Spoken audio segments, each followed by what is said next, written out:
Everybody, so about a week ago, Seema and I sold our Tesla Y, and then we went into the Tesla dealership to order. We actually test drove a 3. We're going to basically finance another one. We basically sold all of our vehicles to invest in a commercial real estate project, and then we were going to finance another vehicle. It was a way for us to fund the project because we bought the Y cash a year and a half ago. What ended up happening was there was a Tesla S Plaid in the showroom, which is the fastest accelerating car in the world right now. We sat in that car and we kind of realized that this car feels right. This feels in harmony. So that was about a week ago, and right now I'm sitting in our Tesla S Plaid right now that's in our driveway. And it's amazing to me that we have it and that we were able to just instantaneously manifest it and at the same time invest in a commercial property all in the same month. And so an exercise that I like to have a lot of people do, a lot of people practice, is realize how we manifest things, right? Look around the room, realize how we created every individual item within the room.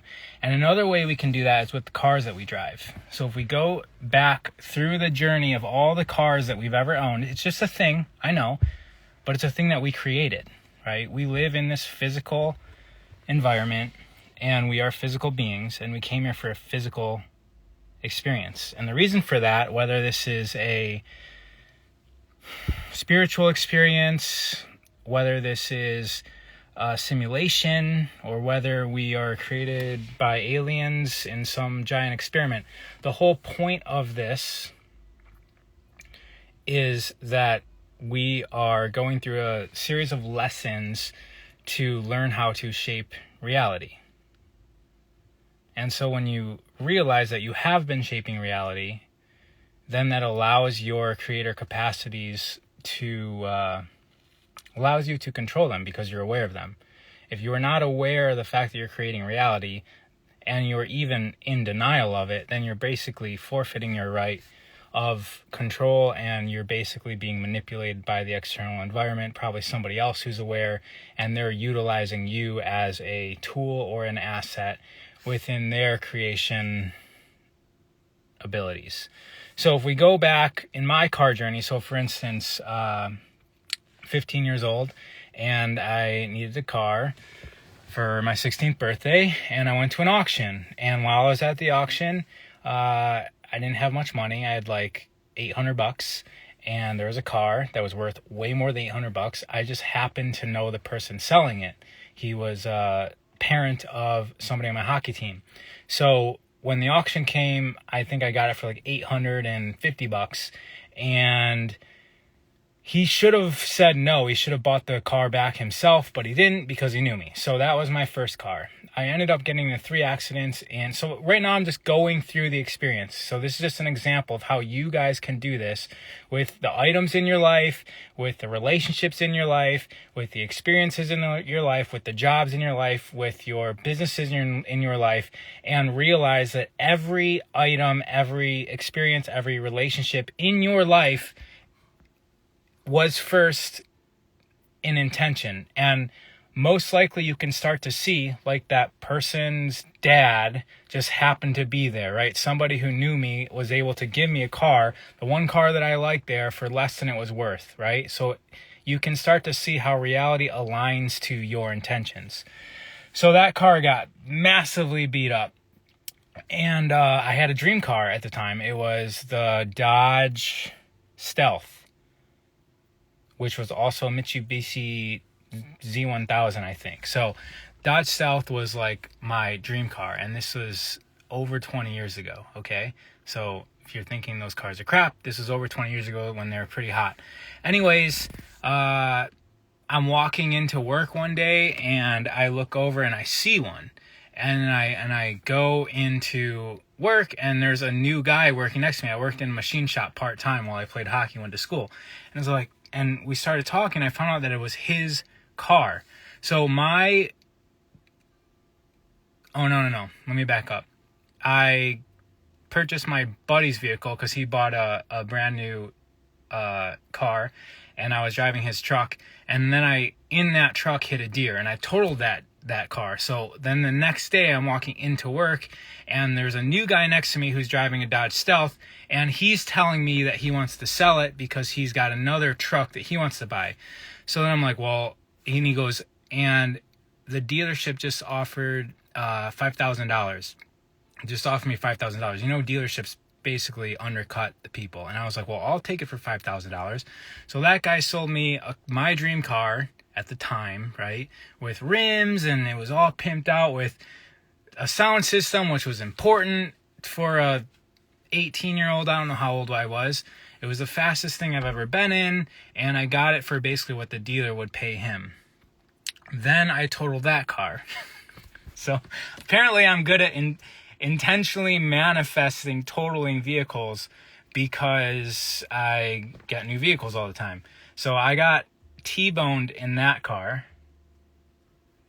And then what happened after that? Oh, so then all of my friends were driving Mustangs, like all of them. Like in Michigan, it was like the thing. I guess, I mean, Fords are over there. So Mustangs, like all my friends had these boxy Mustangs. And I was like, man, I kind of would watch them drive through my neighborhood, and I would be like wanting one. And right when my Stealth got totaled, I got some insurance money, and I was just like, man, how do we also manifest negativity in our life? Guys, I'm just reading the question. And if you have questions, put it in the question box. If you guys do what I'm doing, this scenario is about manifesting cars. If you do what I'm doing with negative scenarios in your life, it's even easier to see how you manifest it. All right. So, I totaled the Dodge Stealth. Oh, it was so pretty. It was like aqua blue, as I think the color of it, the same color as the Vipers. So I might be looking off because I'm searching my memory with this. I didn't prepare for this. So after the Dodge Stealth gets totaled, it was crazy. I'll give you the details. I was cutting across, just so you don't make this mistake. I was turning left, and there was 3 lanes of traffic, maybe 4, and the first like 2 or 3 were letting me in, and I was going in, and I was going into that last lane, and the car was just like going like 60 miles an hour and just like blasted me, just completely destroyed the car. So then I was like, I got some insurance money, and I'm like, oh, I just realized how much accidents I've been in. I didn't even go over the 3 accidents I got in with the Ford Probe, my first car. So then, man, this is a long time ago. So we're talking about decades ago. So then I want the Mustang, and like all of a sudden I get introduced to this sheriff who has built like a racing Mustang, and I'm able to get that for $5,000, which is about what I got for the insurance money. And, again, perfect manifestation. I was kind of feeling the harmony with that type of car. The Mustang ends up dying because it was like had all these racing components, and I didn't really keep it upkept. So it eventually like just stalled out one day, and I left it in a parking lot, and my buddies were there, and just as I give things away if they're not serving me, I gave a motorcycle away last year when we were moving to Mount Shasta. Some guy just drove by and said like, man, that's an awesome bike. And I said, do you want it? It was a mailbox work, a post office guy. But anyways, my buddy's dad, I was like, yeah, my car, I need to go pick it up. But I don't really want to go pick it up. And he's like, well, what is it? He's like, it's a Mustang. And he's like, well, I'll buy it for you. How much do you want? And I was like, just give me $200. I literally just wanted money for something. I just needed the $200 for something. And I was like, this is an opportunity for me to get whatever it was. I sold it for like $200. All he did was replace one part, and it was a working car for him. Didn't matter to me because right at the time, because I trusted that he popped up, and when I had a need for something else, I only needed $200. So then right at the time, I had a friend who was my girlfriend's uncle who needed out of his lease or didn't want us to keep paying for his lease, so he leased me his Chrysler Malibu, Chevy Malibu, and that thing was awesome. It was just like a brand new lease, and it was the first time having like a new car. All my other cars were like 10 years old. So I drive the Malibu, and the lease ends literally right when I decide to move to California. Right when I'm about to move to California, though, I bought Mitsubishi, no. Geez, how do I not remember the brands? It was an M109, Suzuki M109 1800cc motorcycle. That was my plan to move to California. I ended up crashing that thing twice in the first week I owned it. But anyways, I got rid of the car right when I moved to California, and I shipped the motorcycle out here. I'm sitting in, and I really hated the fact that it was all bruised up because I got into 2 accidents. It went down on both sides. And then I'm just at my apartment, and I got a note on that vehicle that says, "Hey, I love your bike. Would you willing to trade it?" So the guy actually traded me, and I needed a small bike to get around LA. He traded me for my M109 plus gave me $1,500, and he gave me a Kawasaki Z1000, which was such a perfect upgrade for me. It was technically a cheaper bike because my bike was more expensive, but he paid me on top of whatever. And, those accidents that I got in the M109 allowed me to get $7,000, which is what I used to move to California. So I bought the bike, got in 2 accidents. Progressive came, quoted me, cut me a check. I didn't fix the bike. I moved to California. I came to California with a beat-up bike. Somebody saw my beat-up bike, liked it, decided he was going to fix it on his own, give me his older bike, which was epic, and an extra $1,500. So, like, do you see how this is all just manifestation? So then I'm driving that thing around LA, and there was also another, like, beater car that I got in the meantime, but that's not worth mentioning. It was a Volkswagen Cabriolet convertible. So then I end up getting hit on that bike and just completely almost kill myself because somebody just destroys me on the 405, and I go sliding across the freeway. I actually had to get laser scar removal for a year and a half. You can't really see it, but I was actually on my way to go pick up a 2008 or 2006 Suzuki Gixxer 1000, I think, which was a super, super quick bike. I was on my way to the dealership to pick that up, and I got hit and just completely splatted all over the freeway. I had pus coming out of my hands for months because all my skin was gone. And they took me to the hospital, and they're like scrubbing me with like these like stuff you would clean the floor with, like these bristled brushes to get all the tar and asphalt out of my skin. So if you're wondering what I'm doing, I'm going through the journey of vehicles because this is a practice that I love having people do to realize that they're the ones creating reality. If you just go back through, something like vehicles is good because you actually, they're memory. They're easy to remember. How come I can't think of the word? Can you guys still hear me? Please tell me you can still hear me, because I just scooted over. Can you hear me? Yes or no? Nobody's saying anything, so yes. All right. Okay, so when you go through your cars, you can see how they're perfect manifestations of your intention. Thank you for letting me know. Momentous. Yes. Momentous is what I was looking for. There's been a lot of concussions in this brain. So, all right. So got just demolished on the 405. Car and me slid like, 100 feet. And I that's an epic story too, but I won't stay on it. That accident, insurance money then allowed me to open up my gym. All right, the few thousands of dollars. I was already training people. I already had a gym, but those few thousands of dollars more allowed me to lease a 10,000 square foot place. And that was a whole huge manifestation also, because I didn't really have to pay at anything. it was just an epic manifestation. But this is about vehicles. So right after that, as soon as I got the insurance check, I went to the Volkswagen dealership and got like a Jetta lease for $200 a month. And then I used the rest of the money and bought a bunch of plates and equipment to start my CrossFit gym. I already had a gym.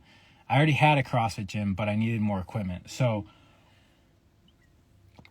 then I basically was buying stuff for use. I had the Jetta for 3 years. Okay, so fast forward 3 years. I'm like, man, I really desire something way more masculine than this Jetta.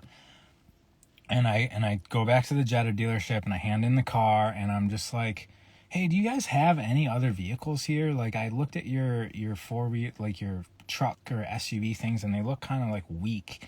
And he points over to his used car lot, and there's this like giant Chevy Silverado with like BF Goodrich, huge mud flapper tires, and I don't know if they're flapper. I don't know if that's the right word. But it was just on one of those things where they put the vehicles up like 45 degrees. And I went and looked at it, and it was just amazing. And I bought that. And that was like the truck that I drove for, I think, like the next 10 years. No, next 6 or 7, maybe 8 years. And it was just an epic monster truck that I drove around LA. And that thing got all beat up. There's epic stories for that truck. But during that time, I also one day was like, I want something nicer than this. And I just was able to get into like the nicest Lexus at the car dealership. And I also got given a Porsche for a little bit. Got given a BMW during that time for a little bit. And then one day, I didn't total that truck, but it pretty much looked total. But one day I closed my gyms and I was running out of money. I closed my gym, sold all my equipment, and it lasted me like a year and a half. I was running out of money, and I was like, all right, I don't have any more money to eat. So then I was like, all right, I'm going to sell my truck so I can eat. So I sold that truck for $4,000, and that lasted me another couple months. And well, before that I fasted. And then when I was done fasting, I was like, all right, I think I'm done fasting. And I sold the truck in a day. And then it was cool because I was wanting to experience riding my bike around LA, my bike and my unicycle. I just like had this desire. So then I got my vehicles taken away from me and I experienced riding a bike. And then one day I was like, I don't really feel, oh no. So then I was wanting to move out of my place. And so I moved out of my place. I partnered up with this guy and we moved into a house in the Hollywood Hills. And riding my bike took me 45 minutes just to get from Sunset to my house. And not even mentioning where I went once I got down the hill. And then I was just thinking, I really want something else. And so I'm going to rewind. A few years back, I know this story is going long, but I'm almost to the end. A few years back when I had a bunch of vehicles, 4 of them, I also had another motorcycle in there that I forgot to mention, which was another epic manifestation. My buddy needed help. He wasn't doing so well, and he needed just somebody to pay for his payments and his insurance. So I got to have his motorcycle for a few years until he got back on his feet. But and these are all just things that I intended to be. And the reason why I'm sharing this is because when you realize that everything in your life starts with your intention, whether your life is, seemingly awesome or seemingly sucky, it all begins with you. I mean, it doesn't even matter what's happening in your life because your life is mostly your perspective, right? It is your perspective. That is your reality. So, truck. Okay. So then, this business partner gives me like a signing bonus. And so a few years back when I had all the vehicles, I saw this commercial for a Polaris Slingshot. And I said to myself, that's going to be the next vehicle I get. And because I had a whole bunch of other vehicles, I didn't even remember it. But in that time, I remember like getting really grounded in nature, not really wanting to be in a vehicle with like glass and doors. And so then when I got that signing bonus and I was sitting at Air One, I was like, I don't really feel like riding my bike back up that hill tonight. And I just Ubered to the Polaris dealership and picked up a Slingshot because it just happened to be, I wasn't even thinking about my original intention. It just happened to be a doorless, roofless vehicle, and it matched my criteria, and so I ended up getting that. So, all right. So I have that, and then last year it was crazy. We wanted a Tesla, and we ordered one, but we couldn't afford it, but we ordered it anyways, and then it ended up taking like 4 extra months to make it. And by that time, we had enough money. We actually didn't have good enough credit to buy it. That was the problem. We didn't have good enough. So we ordered it, and then they check your credit, and they're like, yeah, you guys, better luck next time. There's no way you guys can buy this Tesla Y. So anyways, it just stayed on our account because they never built it. So we never canceled it. During those 4 months, we actually had all the money to buy it cash. So once we got the email that was like, hey, you can come pick up your Y, we actually looked at our bank accounts and we're like, whoa, we actually have almost exactly the amount that we would need to buy this thing cash. So we did that. That was a year and a half ago. I also got a couple trucks, but again, super epic manifestations, but we're coming up to this current vehicle, which is how I started this story. So then, the beginning of this month, I get tasked to find funding for a commercial project that Seema and I are really interested in. And there was no way. We had to come up with over $100,000. And we're just like, what the heck? We haven't been living our life in a way that we just have that lying around. So I got about half of it. And so one day, so the guy, we said yes at the beginning of the month. We have no idea how we were going to come up with the money, but we said yes. And then he asked me like later on in the month, yo, what's going on? And I was like, hey, I need 2 days. Give me 2 days because I'm not sure if I can make this happen. And he was like, what are you talking about? Like, I didn't search for anybody else to make this happen. So 2 days go by, and before that last day, I'm going to bed and I'm like, this is going to be exciting. I can't wait to see what happens tomorrow because I'm supposed to have an answer of where the rest of this money is going to come from. And I just it's going to be an interesting day tomorrow because I was searching high and low for how to get money, how to get whatever. And right in that moment of me thinking, it's going to be interesting tomorrow to find out where this money is going to come from. Right in that moment, like a little voice in my head just goes, sell the Tesla. And in that moment, I realized like, holy crap, we did pay cash for it. And there's and I was thinking there was $40,000 left in it. So I get up at night and all night I'm looking like, how much is this thing worth? How much is this thing worth? Because we bought it for like 60, something like that, a little over 60. And so I actually go look it up, and we actually sold it the next, like a couple days later, for more than we purchased it for. And so that deal can happen. And not only can that deal happen, so then how I began this was we walked into the dealership just looking for a replacement that we were going to finance, and we were thinking Tesla 3, Tesla Y again. Those take forever to get right now. They take months or years, like a year for a Tesla X or a year for a Tesla Y to be delivered. And that's why I was able to sell it for so expensive.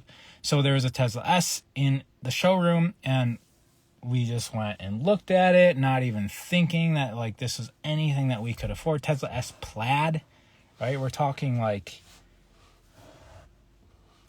insane car. This is the fastest accelerating car on Earth right now, on Earth. And so we sit in it, and in that moment I just knew like, okay, this feels more right than those other cars. And a few days later, we have one sitting in our driveway.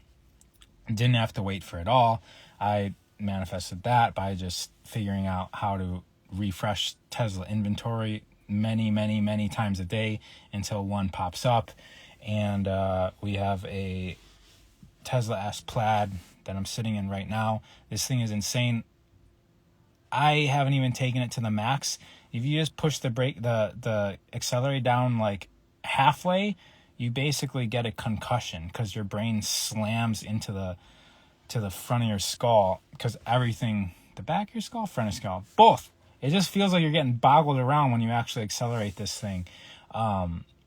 It is nuts. It's nuts. It's so much power, but it's exactly what we wanted in the moment. And the whole purpose of us buying this is because, we are going to be purchasing more assets. We are purchasing a huge asset this month, but we're not looking necessarily as an asset with this. This obviously isn't going to appreciate that much, but it isn't going to depreciate that much. Even if it depreciates a couple 10,000 over the next few years, our plan is that this is just a piggy bank, right? So we barely drive. So if we put our money into this car through financing it over a few years, there's going to be tens of thousands or $100,000 within this car, and then we could eventually sell it, attain the equity, and have cold hard cash to put into something.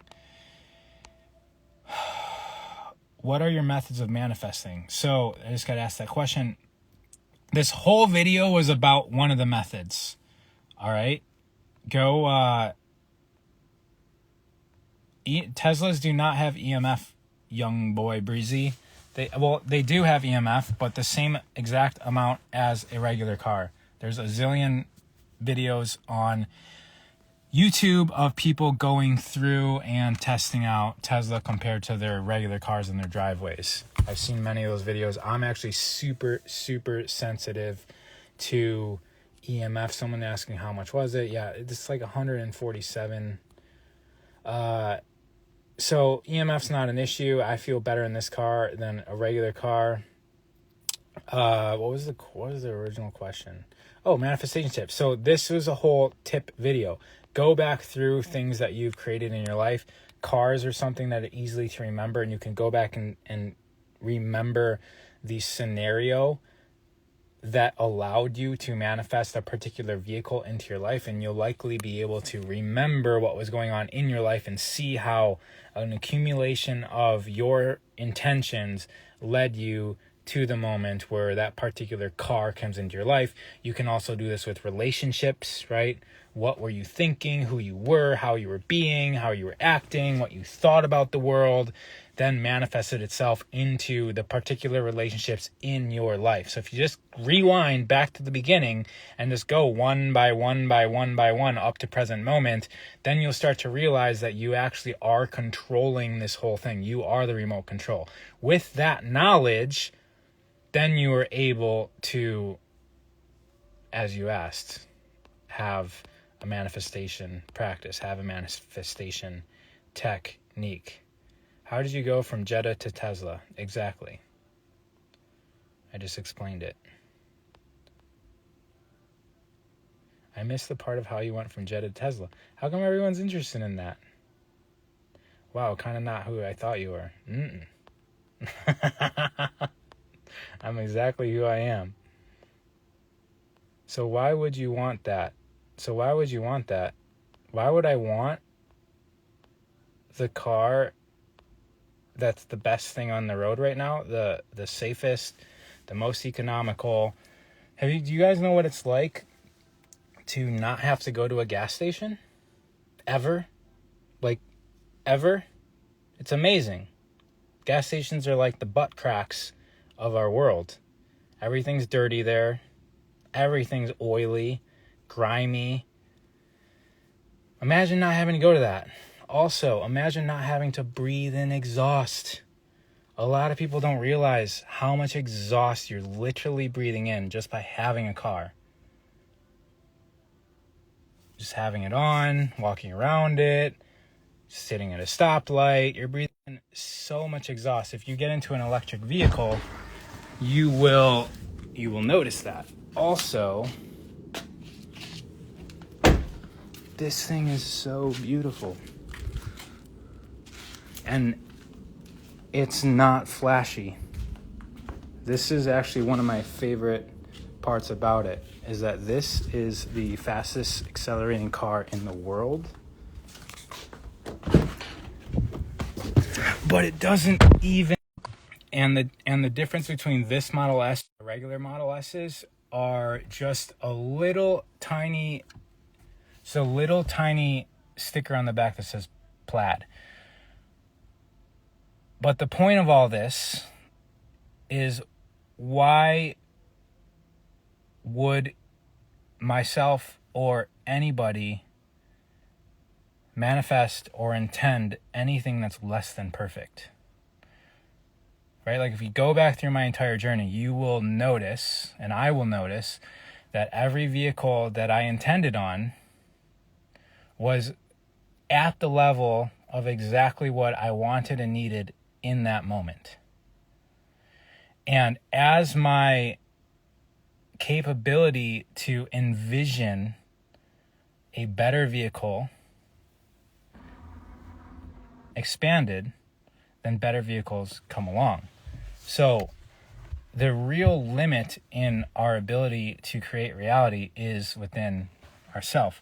And this, I'm talking specifically about vehicles, y'all. I also manifest everything else. Relationships, food, harmony for others, a lifetime of different careers that all are centered around supporting other human beings, donating, supporting other families. These things are also manifested, but this video we're talking about vehicles. And so I manifested all different types of vehicles and motorcycles and three-wheeled cars, and right now I'm sitting in the fastest accelerating car in the world, and it feels good. And I'd love for everybody watching this to choose to be able to do the same thing, because it is a choice. Now, here's something important. When you look at somebody else who has something,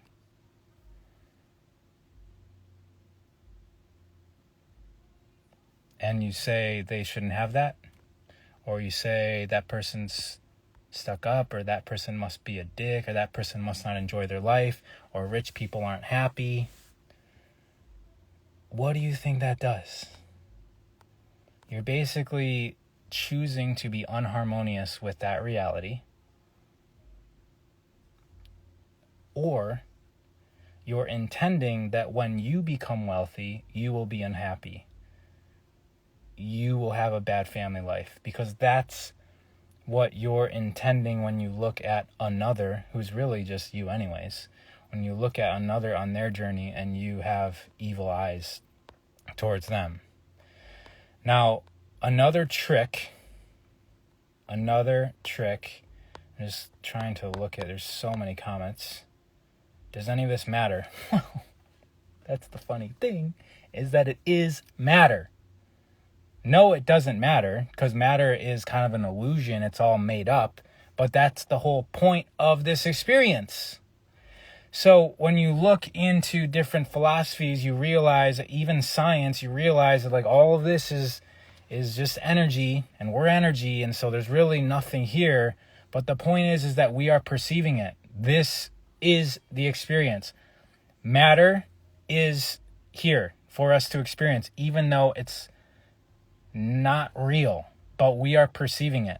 All right. Same thing with linear time. It's not real. It's not truth, I should say, but it is our experience here.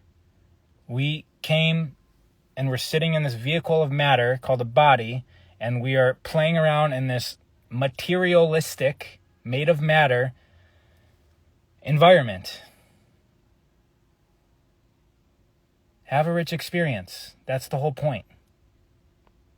That is the whole point. So I'm seeing comments, right? what was the last thing I was going to say?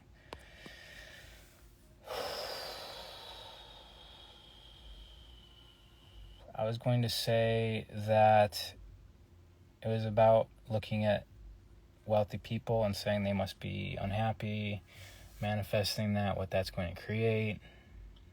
Everything's a code, right? So we can play in this materialistic world, but then realize that it is all energy. So when information comes your way, realize that it's information that you manifested, including this video, including anybody that you talk to. This person, this experience that you're going through must be important because they're in front of you and you're experiencing it. It must be a tool, it must be an asset for me to integrate the energetic codes, to integrate the knowledge and go from knowing something to being something. So it's that bridge is the bridge. But as you continue practicing this, you will begin to meet people, see a movie, read a book, daydream something. Some of you guys are on psychedelics, have a psychedelic experience and see something on a journey and be able to take that experience and completely harness it into your being the first time you experience it.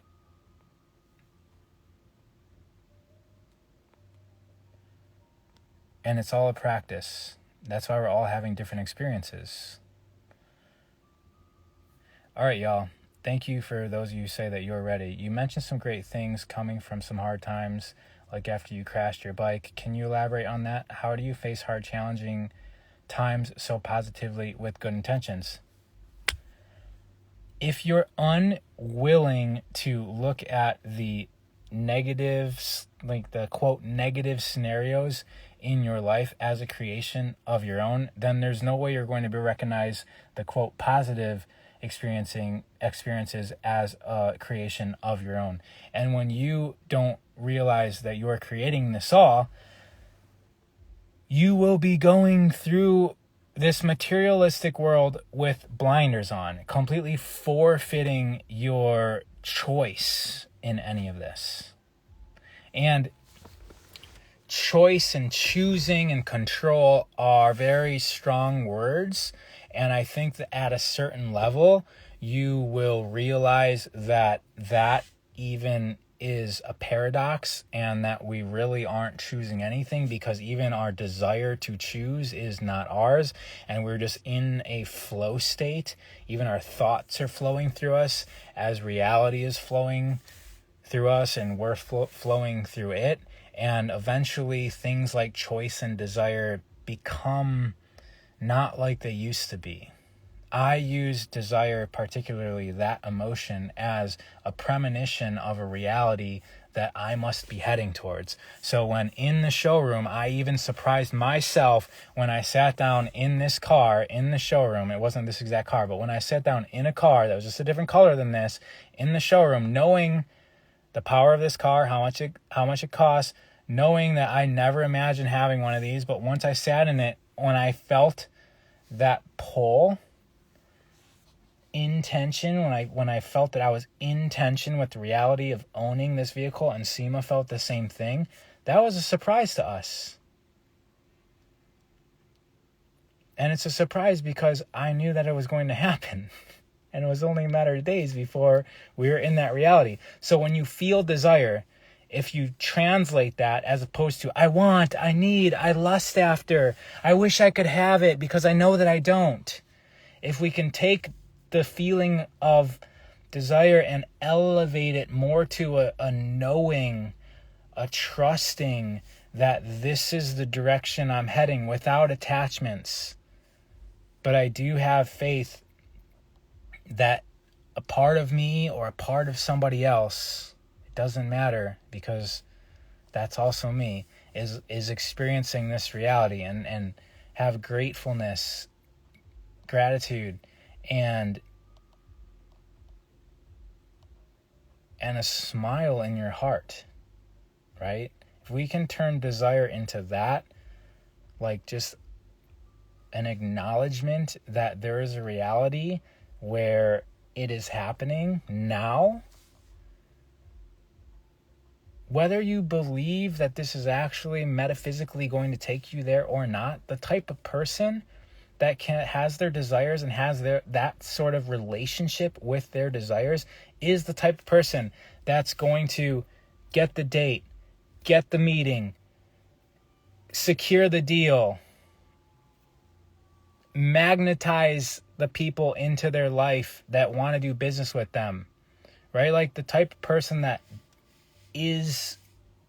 has that relationship with desire is the type of person that will be better suited for the role of yourself in that reality. So you might as well just do it anyways. Just try it out. Try it out, all of you. The next time that you want something, desire something, stop, take an inhale through the nose and think to yourself, this isn't coming from a place of lack.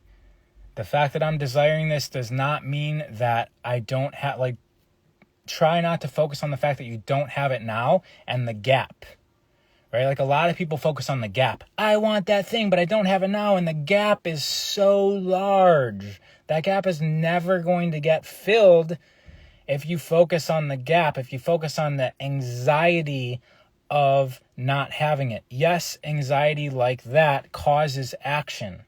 I know that, and we all know that.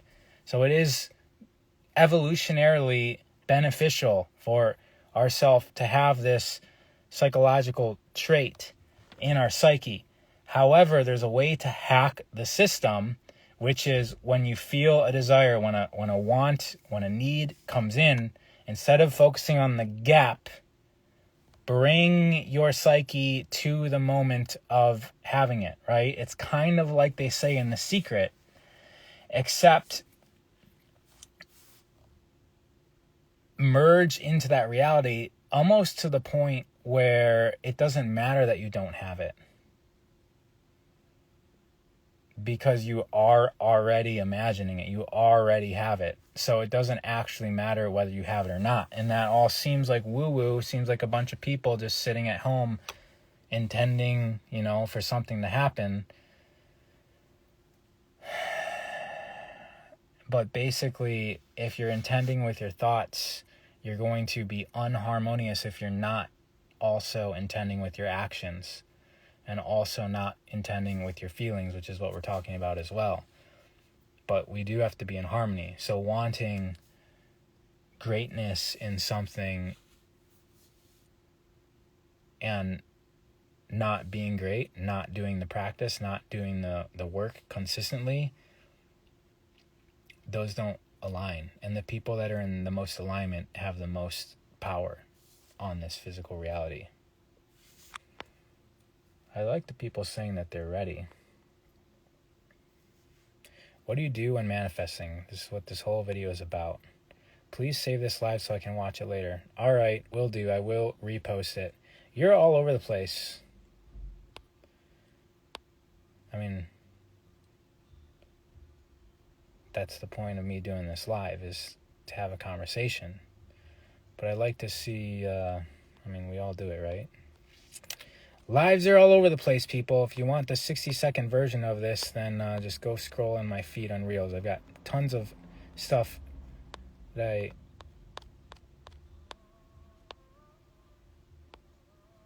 put together for free for everybody to witness.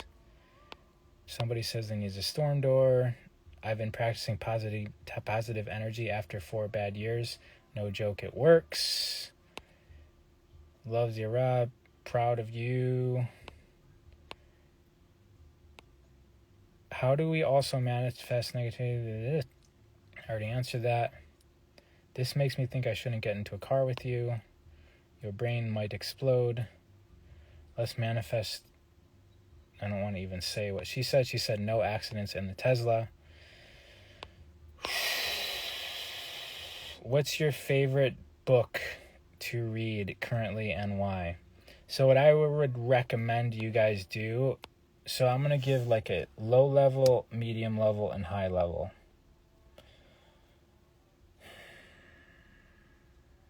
Low level book, meaning easy to read, easy to consume, would be I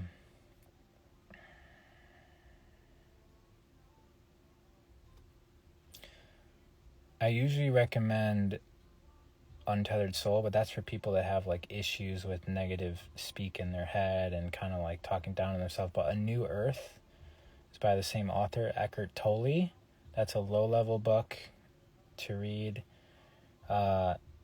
specifically with, actually, since we're talking about manifestations, let's go with no, that's a good book. Medium level, I would look into, what are those books called? The Book of Truth, the Book of Mastery, and the Book of, it's Paul Selig. Look up the Book of Mastery trio, I think.